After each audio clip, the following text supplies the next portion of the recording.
बहुत स्वागत है आपका। हिंदी खबर देख रहे हैं आप और मैं हूं आपके साथ श्रेया दीक्षित। तो सीएम पुष्कर सिंह धामी ने देहरादून में मुख्य सेवक सदन में 220 नवनियुक्त चिकित्सा अधिकारियों को नियुक्ति पत्र वितरित किए और इस दौरान मुख्यमंत्री ने नवनियुक्त चिकित्सकों को शुभकामनाएं देते हुए इस क्षण को उनके जीवन का महत्वपूर्ण पड़ाव बताया। सीएम ने कहा कि वो केवल चिकित्सक नहीं बल्कि देवभूमि के आरोग्य प्रहरी भी हैं, इसलिए उन्हें प्रदेश की चिकित्सा को सस्ती, जनसुलभ और नई ऊंचाइयों पर ले जाने के लिए पूरे समर्पण और सेवा भाव से काम करना होगा। मेरा मानना है कि एक सशक्त चिकित्सा तंत्र और प्रशिक्षित चिकित्सा अधिकारी किसी भी राज्य की चिकित्सा सेवाओं की रीढ़ होते हैं, जो आपात स्थितियों से लेकर सामान्य चिकित्सा सेवाओं की गुणवत्ता को भी सुनिश्चित करते हैं। साथियों, आप सभी को सौंपा जा रहा ये नियुक्ति पत्र मात्र सरकारी सेवा का अवसर नहीं है, बल्कि ये मानव सेवा के प्रति आपका समर्पण और आपके संकल्प का प्रतीक भी है। इस कार्य में चिकित्सकीय ज्ञान के साथ साथ मरीजों के प्रति गहरी सहानुभूति, धैर्य और सेवा भावना भी आवश्यक होती है। तो धामी कैबिनेट ने आगामी विधानसभा सत्र में उत्तराखंड अल्पसंख्यक शैक्षिक संस्थान अधिनियम पेश करने पर मुहर लगा दी है। अधिनियम के तहत अब मुस्लिम समुदाय के साथ ही सिख, जैन, ईसाई, बौद्ध और पारसी समुदाय के शैक्षिक संस्थानों को भी अल्पसंख्यक संस्थान का दर्जा मिलने वाला है। तो ऐसे में बीजेपी ने सरकार के फैसले को ऐतिहासिक बताया।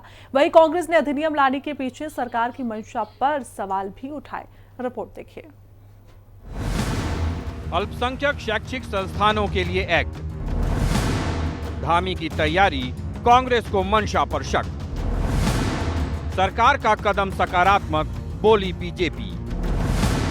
कांग्रेस ने कहा सेट करेंगे हिंदू मुस्लिम नैरेटिव।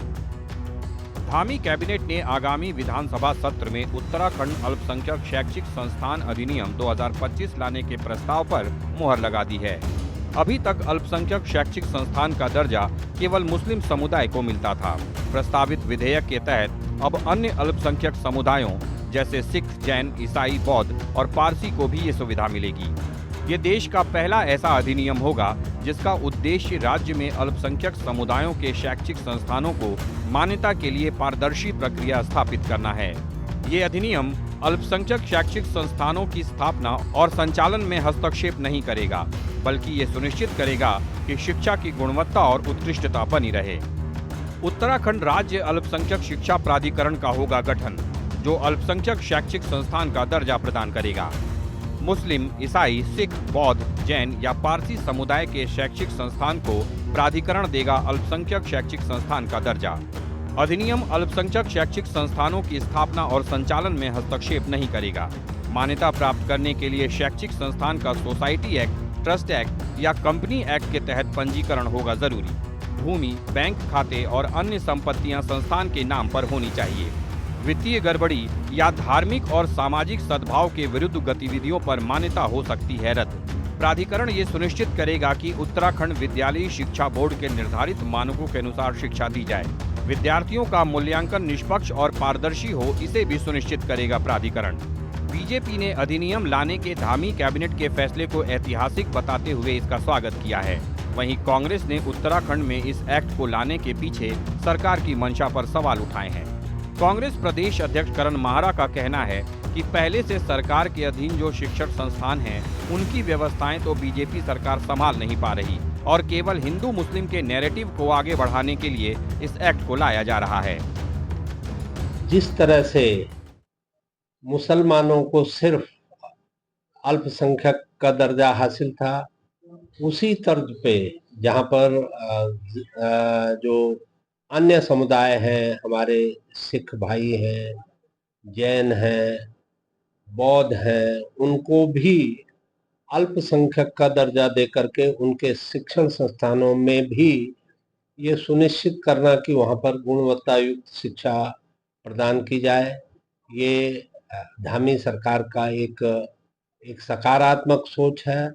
एक दूरगामी परिणाम इस कदम के होंगे। इनके आधे से ज़्यादा स्कूलों में हेडमास्टर नहीं है, उसकी पहले चीज़ें ठीक करें, बाकी चीज़ें होते रहेंगे। लेकिन जो व्यवस्था आपकी ऑलरेडी चल रही है वो आप दुरुस्त नहीं कर पा रहे और आप मदरसे और इस पर आगे, क्योंकि आपका वोट का एजेंडा है, हिंदू मुसलमान का नैरेटिव इसमें भी सेट करने की कोशिश कर रहे होंगे। तो बीजेपी की नीयत खराब है और इनकी आदत है नाम बदलने की। जैसे योजना आयोग का नाम बदला, पलायन आयोग का नाम बदला, सड़कों के नाम बदलते हैं। जीते जी स्टेडियम ध्यानचंद, जो मेजर ध्यानचंद सबसे ज़्यादा नामचीन व्यक्ति थे। अधिनियम को लेकर सरकार और बीजेपी का कहना है कि इससे राज्य में अल्पसंख्यक समुदायों के शैक्षिक संस्थानों को अब पारदर्शी प्रक्रिया से मान्यता मिलेगी। शिक्षा की गुणवत्ता के साथ साथ अल्पसंख्यकों के संवैधानिक अधिकार भी सुरक्षित रहेंगे और राज्य सरकार के पास संस्थानों के संचालन की निगरानी करने और समय समय पर जरूरी निर्देश जारी करने की शक्ति होगी। वहीं कांग्रेस इसे अल्पसंख्यक संस्थानों में हस्तक्षेप का प्रयास बता रही है। अब ये समय बताएगा कि अल्पसंख्यकों के संस्थानों में गुणवत्ता बनाने में ये अधिनियम कितना कारगर साबित होता है। देहरादून से संवाददाता दीपिका भंडारी और शुभांगी भट्ट के साथ ब्यूरो रिपोर्ट, हिंदी खबर। तो प्रदेश में उत्तराखंड अल्पसंख्यक शिक्षा प्राधिकरण का गठन किया जा रहा है। इसके लिए विधानसभा सत्र में अधिनियम लाया जाएगा, जिस पर तंज कसते हुए कांग्रेस विधायक काजी निजामुद्दीन ने कहा कि प्रदेश के अंदर आपदा आई हुई है, ऐसे में सरकार के पास और कामों के लिए वक्त कैसे है। काजी निजामुद्दीन ने कहा कि आपदा जैसे मुद्दों से ध्यान भटकाने के लिए ऐसे फैसले लिए जा रहे हैं। मैं उत्तराखंड की जनता से और भारतीय जनता पार्टी की सरकार से एक सवाल पूछना चाहता हूं कि आज की तारीख में जब पूरे प्रदेश में भयावह आपदा आई हुई है और लगातार बारिश जारी है, तो इस समय आपदा के अलावा सरकार के पास कुछ और काम करने के लिए समय कैसे है। अब मदरसा बोर्ड की बात करते हैं। मदरसा बोर्ड जैसे एजेंडा, मदरसा, मज़ार, मस्जिद, ये सारे इन्होंने कैलेंडर बना रखा है। जब भारतीय जनता पार्टी की सरकार कहीं फंसती है, अभी आपदा में सही काम नहीं कर पा रही सरकार, अभी ग्राम्य विकास के चुनाव में सही रिज़ल्ट नहीं था, वो छीना झपटी के बाद उनके जो रिज़ल्ट्स बनाने की कोशिश की और उसमें भी सरकार बैकफुट पर है और उनको जहां पुलिस बल का इस्तेमाल करना पड़ा, जब सरकारों को पुलिस बल का प्रयोग अपने हक में करना पड़े, तो समझ लीजिए सरकार की उल्टी गिनती शुरू हो गई। तो आगामी विधानसभा के मानसून सत्र में उत्तराखंड सरकार अल्पसंख्यक शैक्षिक संस्थान विधेयक सदन के पटल पर रखेगी, जिस पर प्रदेश के पूर्व मुख्यमंत्री हरीश रावत ने सरकार की मंशा पर सवाल उठाए। वहीं बीजेपी ने हरीश रावत पर पलटवार किया। बीजेपी ने कहा कि अपने ऐसे ही बयानों के कारण हरीश रावत और कांग्रेस पहले भी कई बार नुकसान उठा चुकी है, लेकिन वो सबक नहीं सीख रहे। देश के शहीद अमर रहे। माननीय हरीश रावत जी का जहाँ तक प्रश्न है, जिस तरह से वो गंगा जमुनी तहजीब की पैरोकारी करते हैं, मुझे बड़ा ताज्जुब होता है। इतने बुजुर्ग राजनीतिज्ञ हैं, कभी उनके मुंह से सनातन संस्कृति के पक्ष में एक शब्द सुनने को नहीं मिला। और किस तरह से जब उन्होंने मुस्लिम यूनिवर्सिटी की पैरोकारी की थी, तो उसका कितना खामियाजा उनको और उनकी पार्टी को भुगतना पड़ा, उससे भी शायद वो कोई सबक लेना नहीं चाहते हैं। और मदरसों की जो शिक्षा है, शिक्षा से किसी को ऐतराज नहीं है, शिक्षा से किसी को परहेज नहीं है, लेकिन जिस तरह की शिक्षा वहाँ पर दी जा रही है, आज देश ही नहीं पूरी दुनिया में जिस तरह से जिहाद की बात होती है, जिस तरह से आतंकवाद की बात होती है और जिस तरह से गजवाए हिंद की बात वहाँ पे पढ़ाई जाती है, तो वो उनको शायद कभी दिखाई नहीं देती है। तो कांग्रेस प्रदेश अध्यक्ष करण माहारा के नेतृत्व में कांग्रेस के प्रतिनिधिमंडल ने राज्यपाल से मुलाकात की और इस दौरान करण माहारा ने राज्यपाल को राज्य में हुए पंचायत चुनाव में हुई धांधलियों की जानकारी दी। करण माहारा ने नैनीताल, टिहरी, रुद्रप्रयाग और बेताल घाट की घटनाओं का जिक्र करते हुए कहा कि पंचायत चुनाव पर डाका डाला गया। कांग्रेस नेताओं ने राज्यपाल से राज्य निर्वाचन आयुक्त को बर्खास्त करने और राज्य सरकार को कानून व्यवस्था पर निर्देश देने की मांग की। कुल मिला के प्रदेश में इस समय दो महत्वपूर्ण और ज्वलंत मुद्दे हैं। एक तो उत्तरकाशी में जो आपदा आई है और पर्वतीय क्षेत्र में लगभग सभी जगह इस तरीके की दिक्कत है और उत्तरकाशी में तो भयंकर हुआ है। वहाँ चीफ सेक्रेटरी का ना जाना, होम सेक्रेटरी का ना जाना, आईजी गढ़वाल का ना जाना, गढ़वाल कमिश्नर का ना जाना, ये साबित करता है कि कुछ ना कुछ गड़बड़ चल रहा है, कुछ ना कुछ ठीक नहीं है। दूसरी तरफ पंचायत चुनाव में जिस तरीके का व्यवहार सरकार का और चुनाव आयुक्त का रहा है, उससे दुर्भाग्यपूर्ण और कुछ नहीं हो सकता। पूरे देश में वोट चोरी को लेकर एक बड़ी बहस छिड़ी हुई है, वहीं उत्तराखंड में दिन दहाड़े डकैती डाली जा रही है। तो राज्यपाल retired lieutenant general Gurmeet Singh ने राजभवन में प्रदेश के स्वास्थ्य और उच्च शिक्षा मंत्री डॉक्टर धन सिंह रावत ने शिष्टाचार भेंट की और इस दौरान राज्यपाल ने मंत्री डॉक्टर धन सिंह रावत से राज्य में स्वास्थ्य और शिक्षा से जुड़े विभिन्न विषयों पर चर्चा की।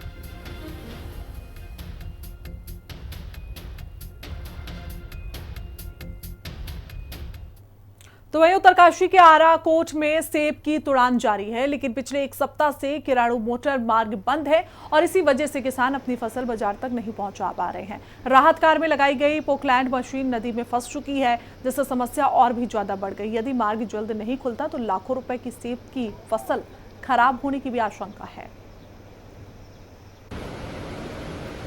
बरसात का सीजन है। आज सुबह से मुझे वहाँ से अनेकों कॉल्स आई हैं और मैंने संबंधित विभाग को कहा है, मशीनें वहाँ के लिए निकल गई है और निश्चित रूप से वो एक बहुत बड़ी चुनौती है, क्योंकि वो क्षेत्र भी आपदा की दृष्टि से बहुत सेंसिटिव है। लेकिन फिर भी जितनी भी चुनौतियाँ होगी उनसे लड़ते हुए हमको समाज जीवन के अंतिम छोर पर बैठे हुए व्यक्ति के लिए उसके दुख और तकलीफ किस प्रकार से कम हो सकते हैं, इसके लिए प्रयास करना है।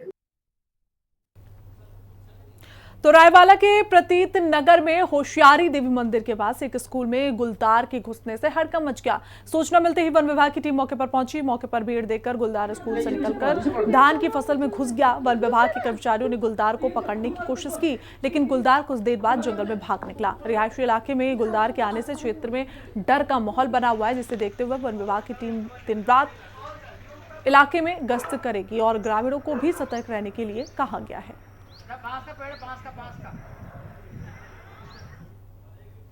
तो पचवा दून क्षेत्र में इन दिनों लगातार बीमारी बढ़ती जा रही है। उपजिला अस्पताल विकासनगर के हड्डी रोग चिकित्सा ओपीडी में हर रोज 3 मामले नंबर स्पॉन्डिलाइटिस के सामने आ रहे। मरीजों की इस हालत के लिए सड़कों पर बने गड्ढे भी काफी हद तक जिम्मेदार माने जा सकते हैं। वरिष्ठ हड्डी रोग विशेषज्ञ डॉक्टर सर्जन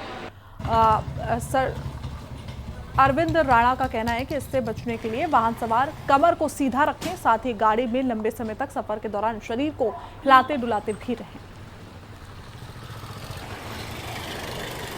जो रोड ऊपर खबर रोड रहती है, उसमें गड्ढे रहते हैं, उसमें जब कोई गाड़ी से जाता, खासकर बाइक से या कार से, तो उनको जो झटके लगते हैं गड्ढे में, जो वाइब्रेशन होते हैं, उससे माइक्रोशॉक से उसको बोला जाता है। वो गाड़ी की सीट की तरह उसमें रीढ़ की हड्डी और जो डिस्क होती है उसमें जाते हैं, जिसकी वजह से जो हमारी डिस्क है वो घिसने लगती है। डिस्क घिसने की वजह से क्या होता है कि हमारे कमर में लगातार दर्द बना रह सकता है और तथा नसों में दबाव हो सकता है, जिसे सियाटिका कहते हैं। वॉरियर्स गर्ल्स फाउंडेशन ने IMA ब्लड बैंक के साथ मिलकर हरबचपुर में एक रक्तदान शिविर का आयोजन किया। शिविर में पहुंचे क्षेत्र के रक्तदाताओं में काफी उत्साह देखने को मिला। शिविर में सुबह से ही बारिश के बीच पहुंचे रक्तदाताओं ने लगभग 40 यूनिट रक्तदान किया।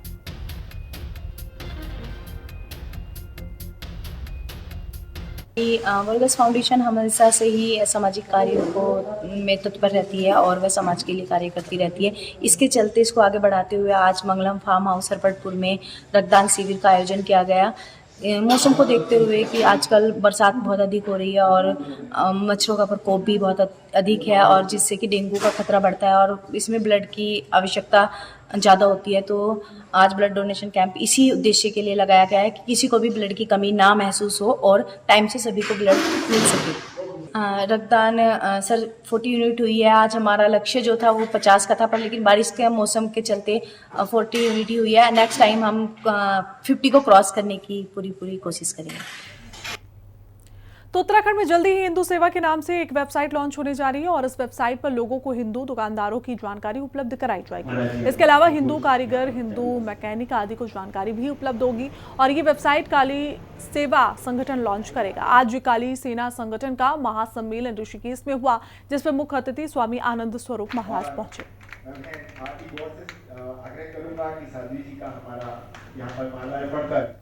नहीं, ऋषिकेश तो एक बिंदु है जहां से वृत्त खींचा जाना है पूरे देवभूमि का।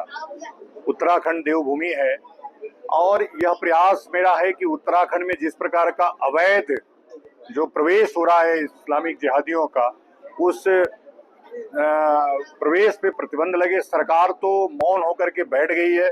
सरकार के सारे अधिकारी भ्रष्टाचार करके आज जितने भी जिहादी हैं उनको बसाने का काम कर रहे हैं। सुनियोजित षड्यंत्र चल रहा है। अब तो उनकी पहुंच सरकार तक पहुंच गई है। सरकार में अलग अलग और दिखते हैं। जब वो दारुल हरब की बात करते हैं, तमाम अभी एक समझ है जो उनके अल्पसंख्यक मोर्चा का अध्यक्ष है, मंत्री भी बना दिया गया है, वो सुनियोजित तरीके से जहां रहते हैं वहां पूरी तरह से हिंदुओं को बाहर भगा रहे हैं।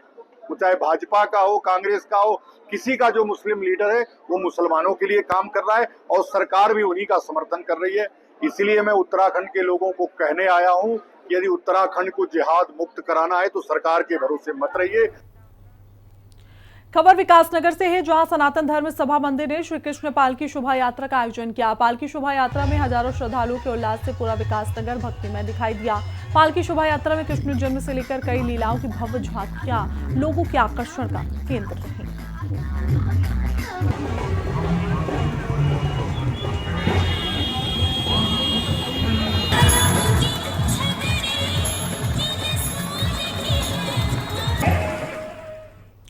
तो मसूरी में 2 दिवसीय भद्रराज मेले का समापन हो गया। मेले में जौनसार, पछवादून, जौनसार, मसूरी, विकासनगर और देहरादून समेत अन्य इलाकों के हजारों श्रद्धालुओं ने भगवान बलभद्र का दुग्धाभिषेक किया। मेले में सांस्कृतिक कार्यक्रमों का भी आयोजन किया गया। उत्तराखंड में भगवान बलराम का एकमात्र मंदिर है।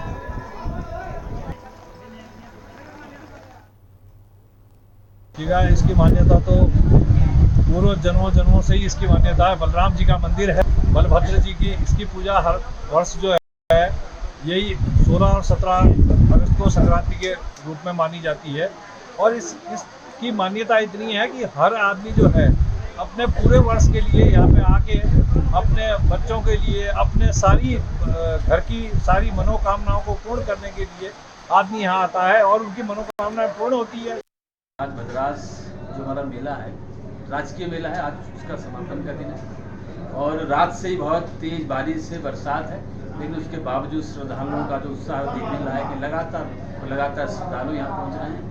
मैं भगवान भद्राज देवता से सबके उज्जवल जीवन की, मंगल जीवन की कामना करता हूँ। सभी लोग स्वस्थ रहें, क्षेत्र में सब खुशहाली रहे, ऐसी मेरी मंगल कामना है। मंगल कामना के लिए मेरा अपना जीवन उनका स्वस्थ रहे, जो उनकी जीवन की मनोकामना उसको पूरा करने के लिए यहाँ से मैं भगवान भद्राज देवता से प्रार्थना करता हूँ कि उन सभी श्रद्धालुओं की मंगल जीवन की जो उनकी कामना हो उनकी पूरी हो, उनकी जो मनोकामना है वो पूरी हो और हम सब मिलकर के आगे बढ़े। ये एक सांस्कृतिक मेला है, उत्तराखंड की संस्कृति को संरक्षित करने का वाला मेला है। तो संस्कृति के लिए हम काम कर रहे हैं, इस पूरे क्षेत्र को आगे बढ़ाने के लिए काम कर रहे हैं और हमारी समिति भी लगातार पिछले 8 वर्षों से लगातार काम कर रही है। पौराणिक मंदिर है, द्वापर युग से ये मंदिर यहाँ पर है और इसका बिनार क्षेत्र के या गढ़वाल के या परवादून के जो गाय पालक है वो इस क्षेत्र में रहते। तो दंत कथाओं में ये है कि यहाँ उनकी गायों के लिए, उनके पशुओं के लिए विघन था, जैसे राक्षस थे कुछ विघन था। तो हरिद्वार के खड़खड़ी क्षेत्र की सूखी नदी में राजा जी टाइगर रिजर्व पार्क से निकलकर हाथियों का एक झुंड पहुंचा। झुंड में 6 बड़े हाथियों के साथ 3 नन्हे हाथी भी शामिल थे। हाथियों को देखने के लिए लोगों की भीड़ वहां पर जमा हो गई। स्थानीय लोगों ने हाथियों के झुंड को अपने मोबाइल में कैद भी कर लिया और अब इसका वीडियो सोशल मीडिया पर जमकर वायरल हो रहा है। हरिद्वार के एक होटल में अजगर घुसने से अफरा तफरी मच गई। होटल में अजगर की सूचना पर वन विभाग मौके पर पहुंची। कड़ी मशक्कत के बाद अजगर को रेस्क्यू कर वन विभाग की टीम ने जंगल में छोड़ दिया। हरिद्वार में होटल के अंदर अजगर निकलने से लोगों में दहशत है।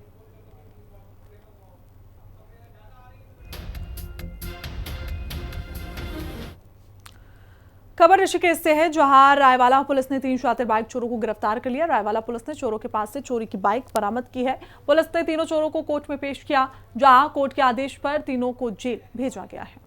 जेल कहां से आएगा? उसका किताबें है ना, बंदा भी बाहर का था। तो चलिए आगे बढ़ते हैं, जहां लोहाघाट के कोली ढेक पुल के पास आज देवदार का विशालकाय पेड़ भारी बारिश के चलते सड़क किनारे खड़े टैंकर में गिर पड़ा। पेड़ गिरने से टैंकर को भारी नुकसान हुआ। साथ ही लोहाघाट हल्द्वानी सड़क बंद हो गई है, जिससे यातायात पूरी तरीके से बाधित नजर आया। सड़क बंद होने से कई वाहन भी फंस गए। सूचना पर लोहाघाट फायर स्टेशन टीम ने तत्काल मौके पर जाकर कड़ी मशक्कत के बाद पेड़ को काटकर हटाया और यातायात दोबारा से बहाल किया गया।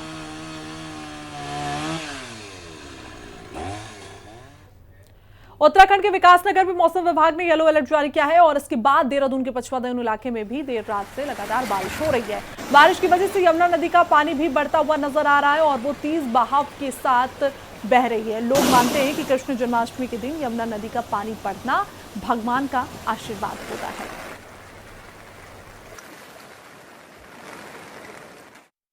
इस समय हमारी मौजूदगी है यमुना नदी के किनारे, जहाँ पर कि यमुना नदी का जल स्तर देर रात से हो रही बारिश के चलते काफ़ी बढ़ा हुआ यहाँ पर देखा जा रहा है। मैं कैमरामैन से कहूँगा कि वो दिखाए कि किस तरह से यहाँ पर जो है पानी है वो अपने उछाल पर यहाँ मारता हुआ मैदानी क्षेत्रों की ओर बढ़ता हुआ दिखाई दे रहा है।